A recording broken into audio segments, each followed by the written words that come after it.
dianggap sebagai tiang agama. Banyak sekali ayat dalam Al-Quran tentang perintah menjalankan sholat.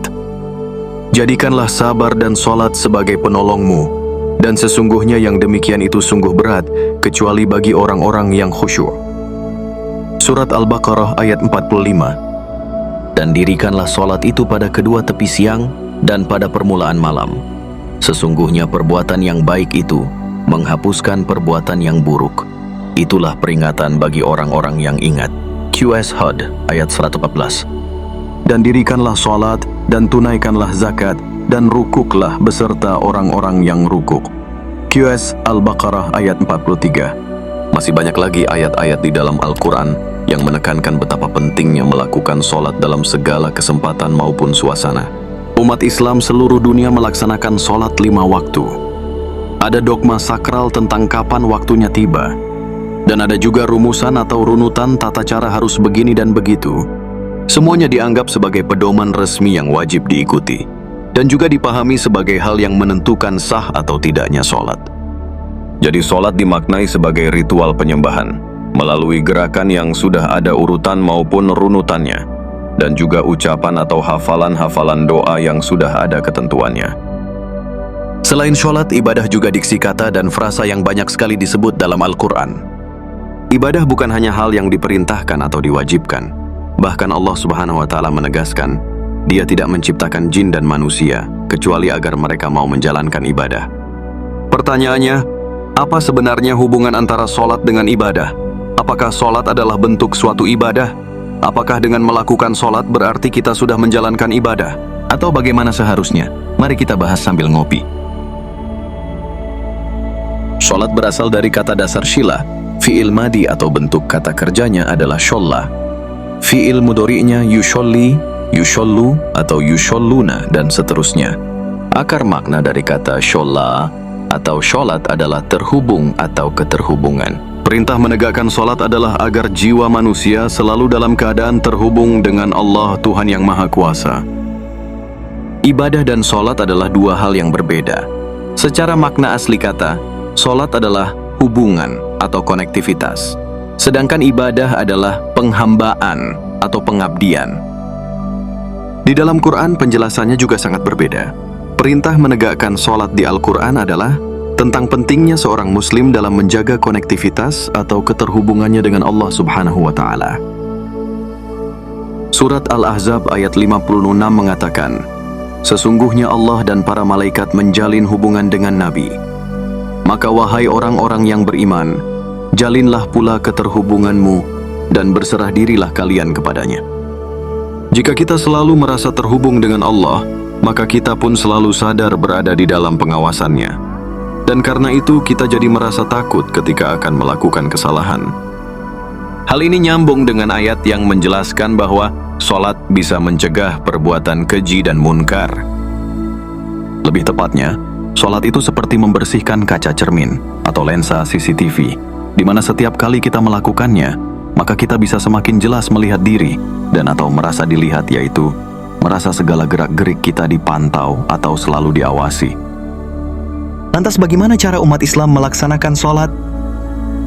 Nabi tidak pernah memberikan ketentuan baku tentang tata cara sholat. Tetapi ada hadits yang menyatakan bahwa Nabi pernah berkata, "Sholatlah kalian seperti kalian melihat aku sholat." Tidak ada penjelasan bahwa saat Nabi berkata seperti itu, Nabi sembari memberikan contoh gerakan, ucapan maupun bacaan tertentu yang kemudian dibakukan menjadi contoh sholatnya Nabi.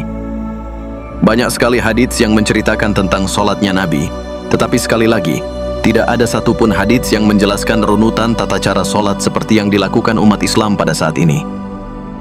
Yang ada hanyalah cerita-cerita bahwa seseorang atau sahabat si A pernah melihat Nabi takbir, si B pernah melihat Nabi mengangkat tangan, si C melihat Nabi tidak mengangkat tangan. Si D pernah mendengar Nabi baca Al-Fatihan, si E mendengar Nabi hanya membaca Quran saja, dan sebagainya dan sebagainya. Dari semua riwayat yang ada tersebut, hampir tidak ada yang disandarkan kepada ucapan Nabi secara langsung. Hanya ada satu riwayat hadits yang menyatakan bahwa Nabi berkata dan memberikan contoh sholat, yaitu beliau bertakbir dalam posisi di atas mimbar, lalu rukuk dalam posisi masih di atas mimbar, kemudian beliau turun dengan mundur ke belakang, lalu sujud di dasar mimbar. Kemudian beliau mengulanginya lagi hingga sholat selesai. Setelah selesai, beliau menghadap kepada orang banyak lalu bersabda, "Wahai sekalian manusia, sesungguhnya aku berbuat seperti tadi, agar kalian mengikuti dan agar kalian dapat mengambil pelajaran tentang tata cara sholatku." Sahih Bukhari 806. Dan faktanya, yang seperti itu pun ternyata tidak seperti sholat yang umum dilakukan oleh umat Islam pada saat ini. Sholat yang dilakukan umat Islam sekarang adalah produk fikih karangan para ulama. Perlu diketahui, riwayat-riwayat hadits yang disinggung di atas munculnya kurang lebih 200 tahun setelah wafatnya Nabi. Para ulama menggabungkan riwayat-riwayat hadits yang beredar, lalu membuat rumusan sendiri tentang tata cara sholat. Seiring berjalannya waktu, rumusan tata cara sholat pun pada akhirnya dianggap sebagai syarat atau ketentuan wajib bagi umat Islam dalam menjalankan ibadah. Berawal dari sinilah makna sholat sedikit demi sedikit mulai bergeser. Sholat diartikan sebagai kegiatan ritual atau upacara penyembahan. Melaksanakan sholat berarti melakukan gerakan-gerakan dan mengucapkan hafalan-hafalan yang telah dibuat oleh para ulama. Alih-alih menjalin keterhubungan diri dengan Sang Maha Pencipta Allah Subhanahu wa Ta'ala, gerakan tubuh dan bacaan hafalan-hafalanlah yang justru dianggap sebagai rukun wajib yang harus dilakukan. Apa yang terjadi dan bisa kita lihat sekarang? Sangat jarang sekali orang yang memandang dan memaknai sholat sebagai upaya diri menjalin konektivitas atau keterhubungannya dengan Allah Subhanahu wa Ta'ala. Kebanyakan orang menjalankan sholat karena mereka merasa diwajibkan, dan dengan melakukan gerakan serta hafalan bacaan-bacaan, maka kewajibannya pun telah selesai dipenuhi dan kewajiban dianggap gugur. Sebuah kenyataan yang sepertinya tidak koheren dengan esensi sholat sebagaimana disebutkan dalam Al-Quran berulang kali, yaitu tentang pentingnya manusia menjaga keterhubungan dengan Allah Subhanahu wa Ta'ala. Allah tidak pernah sekalipun mengatakan bahwa sholat adalah upacara ritual penyembahan melalui gerakan dan hafalan bacaan. Nabi juga sama. Beliau tidak pernah menyuruh umatnya melakukan ritual penyembahan, apalagi hanya melalui gerakan dan bacaan. Nabi memang sering melakukan ritual, tetapi praktek ritual yang beliau lakukan adalah sebatas implementasi adat budaya yang diwariskan oleh nenek moyang terdahulu. Bersemedi di dalam gua, memanggil nama Tuhan dan memanjatkan doa sambil berdiri atau mengangkat tangan, menyerahkan hewan kurban sebagai persembahan, berputar-putar mengelilingi batu dan sebagainya.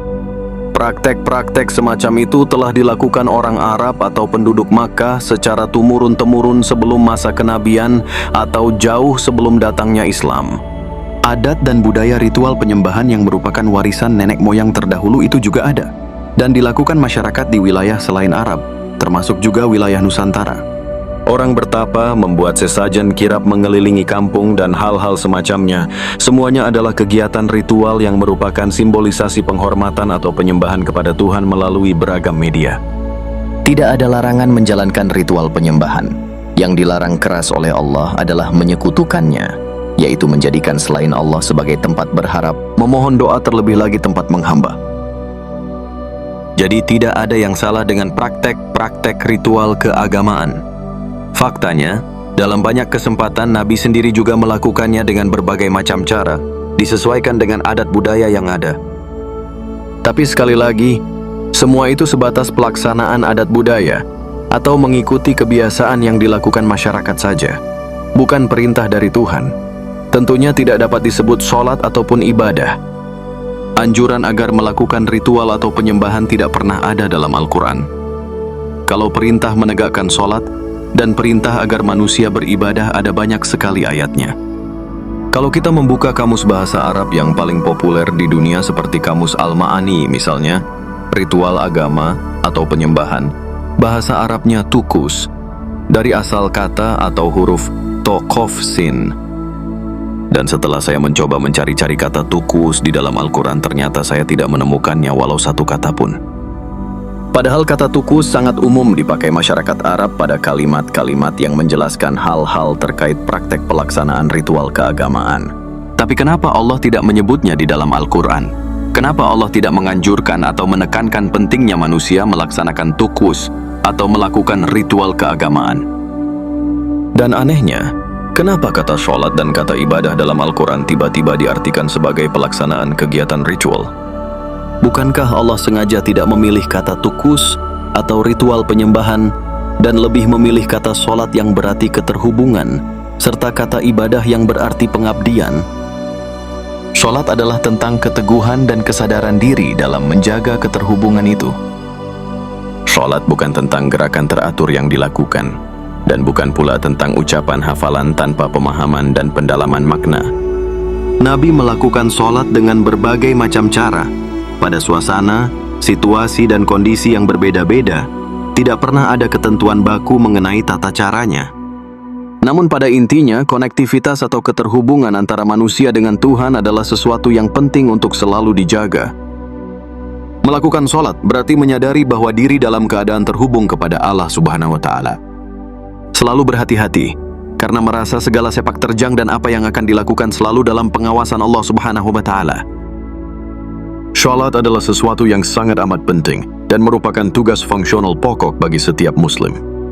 Konektivitas atau keterhubungan manusia dengan Allah Subhanahu wa Ta'ala harus terus-menerus dilakukan pada setiap tarikan nafas, dijaga pada setiap waktu dan ditegakkan dalam segala suasana. Itulah hakikat sholat yang sesungguhnya. Sekarang kita beralih tentang ibadah. Dan ibadah adalah sikap ketundukan manusia kepada segala ketetapan serta ketentuan yang digariskan oleh Allah atau yang telah tertulis di dalam kitab suci Al-Quran. Ibadah dalam Al-Quran berarti penghambaan atau pengabdian seorang muslim kepada Allah Subhanahu wa Ta'ala, yaitu ketaatan untuk mengikuti jalan yang lurus atau syiratal mustaqim.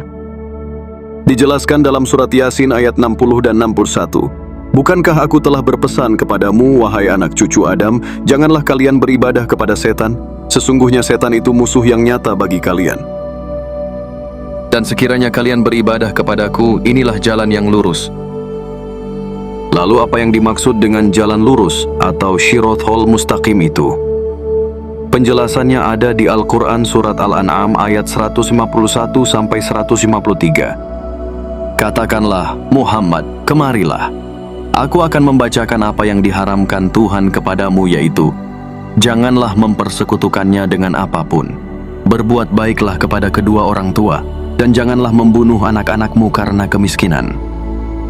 Kami, Tuhanlah yang memberi rezeki kepadamu dan kepada mereka. Janganlah pula kamu mendekati perbuatan keji, baik yang terlihat maupun yang tersembunyi. Janganlah kamu membunuh orang yang diharamkan Allah kecuali dengan alasan yang benar. Demikian itu Dia perintahkan kepadamu agar kamu mengerti. Janganlah kamu mendekati atau memakan harta anak yatim, kecuali dengan cara yang lebih bermanfaat, sampai dia mencapai usia dewasa. Sempurnakanlah takaran dan timbangan dengan adil. Kami tidak membebani seseorang melainkan menurut kesanggupannya. Apabila kamu memberi keputusan, lakukanlah secara adil sekalipun dia kerabat. Penuhilah pula janji Allah. Demikian itu Dia perintahkan kepadamu agar kamu mengambil pelajaran. Sungguh inilah jalanku yang lurus, maka ikutilah. Jangan kamu ikuti jalan-jalan lain sehingga mencerai-beraikanmu dari jalannya. Demikian itu Dia perintahkan kepadamu agar kamu bertakwa. Nah, itulah penjelasan Allah dalam Al-Quran tentang ibadah atau pengabdian. Kaitannya dengan ketaatan dan ketunduk patuhan terhadap jalan yang lurus atau syiratal mustaqim.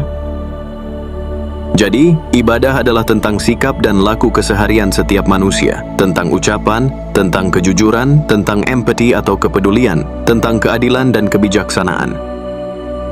Risalah Tuhan yang dibawa dan disampaikan oleh para nabi adalah mengenai pentingnya setiap manusia memiliki kesadaran nurani dan keikhlasan hati dalam menerima segala ketentuan yang telah digariskan oleh Allah Subhanahu wa Ta'ala. Kemudian pengejawantahan pesan-pesan risalah itu dijelaskan oleh Allah melalui perintah sholat dan perintah ibadah, yaitu konsistensi dalam menjaga keterhubungan jiwa serta totalitas diri mengabdi hanya kepada Allah semata. Jadi kesimpulan yang bisa diambil adalah sholat dan ibadah sama-sama hal sangat penting. Tetapi jika kita salah memahami dan memaknai hal keduanya, maka langkah upaya kita dalam menjalankannya boleh jadi justru sia-sia, tidak berguna dan tidak membawa manfaat apa-apa. Wallahu a'lam. Semoga bermanfaat.